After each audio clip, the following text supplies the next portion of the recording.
नमस्कार दोस्तों, एक बार फिर हमारे YouTube चैनल में आप लोगों का हार्दिक स्वागत है। लेटेस्ट अपडेट निकल के आई कि रिटायरमेंट फंड होगा टैक्स फ्री, पेंशन का मिलेगा फायदा। जानिए ईपीएफ ईपीएस से जुड़े हुए फायदे। तो दोस्तों, हम आपको सब डिटेल में बताएंगे। अगर आप हमारे चैनल पर फर्स्ट टाइम विजिट कर रहे हैं तो चैनल को लाइक कर दीजिए, सब्सक्राइब कर दीजिए, साथ ही साथ बेल आइकन को भी बजा दीजिए ताकि गवर्नमेंट या पेंशन से संबंधित जितनी भी न्यूज आती है उनकी नोटिफिकेशन आप लोगों के पास तुरंत पहुँच सके। तो करते वीडियो को स्टार्ट बिना किसी देरी के। दोस्तों, रिटायरमेंट के लिए प्रोविडेंट फंड से बेहतर कोई विकल्प नहीं है। ऐसा इसलिए क्योंकि ईपीएफ में निवेश करने वालों को काफ़ी फायदे मिलते हैं। रिटायरमेंट के लिए प्रोविडेंट फंड से बेहतर कोई विकल्प हो ही नहीं सकता। पहला फायदा यह है कि इनकम टैक्स में सेक्शन 80C के तहत 1.5 लाख रुपए तक के निवेश पर टैक्स छूट है और साथ ही ब्याज दर भी काफ़ी अच्छी होती है। ईपीएफ के निवेश पर फिलहाल 8.5% की ब्याज मिल रहा है और ब्याज पर कंपाउंड इंटरेस्ट भी लग के उसका फायदा मिल रहा है। आसान भाषा में कहे तो जितना ज़्यादा निवेश होगा ब्याज उतना ही मोटा मिलेगा। लेकिन नौकरी बदलने पर अक्सर लोग पीएफ का पैसा निकाल लेते हैं या फिर ज़रूरत पड़ने पर निवेश को तोड़ देते हैं। ऐसा करने से मिलने वाला फ़ायदा भी कम हो जाता है। ईपीएफओ नियमों के मुताबिक अगर आपको नौकरी के दौरान कभी भी पीएफ का पैसा नहीं निकाला तो रिटायरमेंट के वक्त आपको कई फायदे मिलेंगे। पहला ये कि रिटायरमेंट के लिए अच्छी रकम जमा होगी, लगातार कंपाउंड इंटरेस्ट का फायदा भी मिलेगा और वही रिटायरमेंट के बाद मिलने वाला फंड पूरी तरह से टैक्स फ्री होगा। लेकिन इसमें ध्यान यही रखना है कि रिटायरमेंट से पहले किसी भी तरह का विड्रॉल नहीं किया जाए।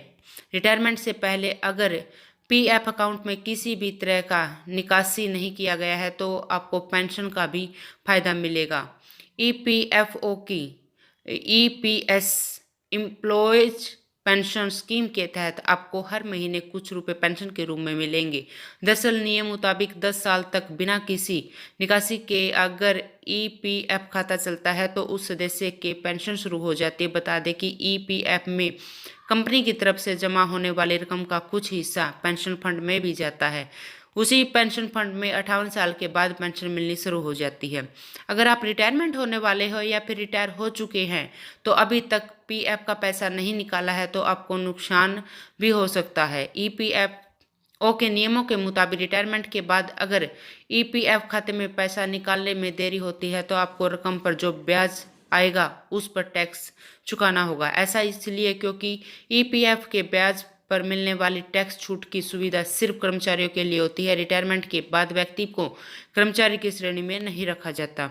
अगर किसी वजह से नौकरी के दौरान ही आपको पैसे की ज़रूरत पड़ती है तो आप ईपीएफ का पैसा निकाल सकते हैं। ध्यान रखें कि इसके लिए आपकी नौकरी कम से कम 5 साल की होनी चाहिए। दरअसल अगर 5 साल की नौकरी से पहले पीएफ खाते में पैसा निकाला जाता है तो उस पर टैक्स देना होता है, लेकिन 5 साल की नौकरी के बाद फंड से पैसा निकलवाओगे तो आपको टैक्स फ्री पैसा मिलेगा।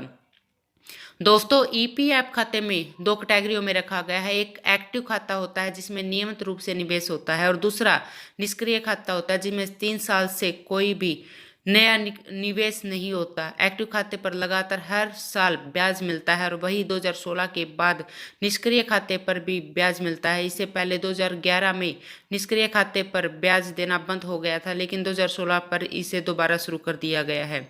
अगर खाता निष्क्रिय है और अकाउंट होल्डर की उम्र 58 साल हो चुकी है तो ब्याज बंद हो जाएगा, लेकिन 58 साल तक उसे ब्याज का फायदा मिलता रहता है। अगर अकाउंट होल्डर रिटायर है तो खाता निष्क्रिय हो गया है और ईपीएफ का ब्याज नहीं मिलेगा। तो दोस्तों, आज के लिए इतना ही। मिलते हैं नेक्स्ट वीडियो में। तब तक के लिए जय हिंद, जय भारत।